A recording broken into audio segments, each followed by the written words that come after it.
Уральские татарки часто сетуют на то, что для приготовления губадеи они не могут найти самый главный ингредиент этого блюда – корт, то есть красный творог. Двухслойным сладким пирогом может справиться и начинающая хозяйка, то для того, чтобы порадовать родных и близких фаршированной курицей, то есть тутурган тавок, понадобятся многочасовые тренировки. Известный ресторатор Казани Резида Хусаинова справлялась со всеми этапами приготовления этого сложнейшего блюда виртуозно. Bugün indi min master klassının tuturgan tavuğunu bildim. Mene bu stelde bizden tuturgan tavuk yok. Nig yok olanı bilmiler. Mene şuna göre min tuturgan tavuğunu küsetesim kildi. Onun bizden Kazanda da bir köp restoranlar hazırlanmıyor.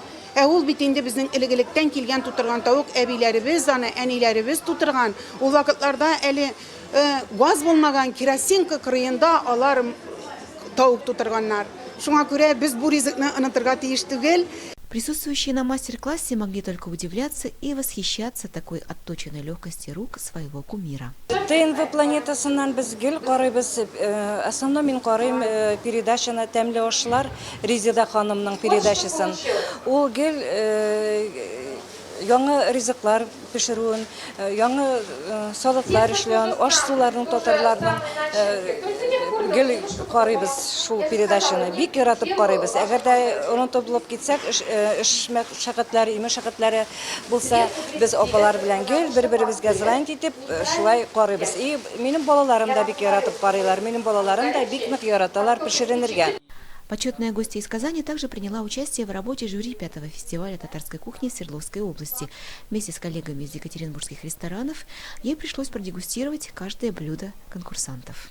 Mene in birinciden Yekaterinburg şehrinin Tatar представительствосына büyük zor rahmetimi eytesim kile.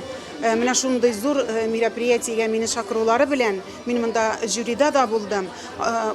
İsteller, balalar, şunday matur ettirip tırışkanlar, şunday Tatar halkının riziklarını hazırlayanlar, kaybir riziklarını ele min kürmeyen riziklarda buldum da Allah versa min anı üzüme yazıp aldım, neşe hazırlayanların sıradım.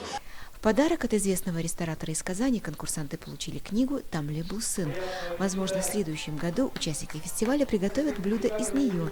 И, чем черт не шутит, может быть и фаршированную курицу.